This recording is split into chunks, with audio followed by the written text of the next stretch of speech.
大家好，我是魔法创作室，欢迎大家收看我的视频。我们的床下面都比较宽敞，所以很多人都会在床下面收纳一些东西。不过有几样东西是不适合放在床下面的，下面一起来看看吧。第一，药品，很多人为了方便会把药品放到床下面，但是床下面的环境比较潮湿，而药物都有吸潮性，药品容易受潮变质，不光影响到药物的效果，严重变质还可能有副作用，人吃了也不安全，反而引起其他的症状，而且是跟病相关的东西，最好不要放到床下面。第二，铁器，家里的一些铁器工具，有些人喜欢收纳到床下面，但是古人就有个说法，认为铁器放到床下面会影响到人体和家庭。当然，这是迷信的说法。不过，按照医学理论的知识来说，人体的全身血液和骨骼都含有微量金属元素和矿物质，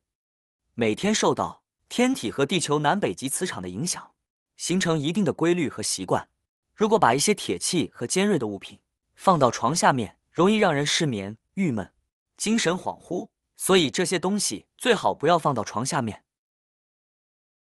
第三，衣服，平时不经常穿的衣服，很多人会收纳到床底下，比较节省空间。但是床下面比较阴暗潮湿，长期不通风，衣服很容易受潮，造成衣服褪色受损，并且床下面塞得满满的，也容易滋生细菌，影响到人体的健康。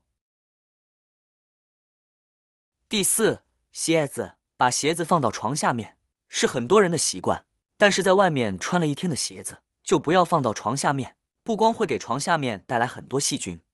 而且床下面的通风不好，空气不流通，会滋生更多的细菌，并且会污染卧室的空气。我们晚上睡觉，对家人的健康也是有影响的，所以穿过的鞋子千万别再放到我们的床下面了。舒服的床对我们是非常重要的，一个安静、舒适、整洁的环境，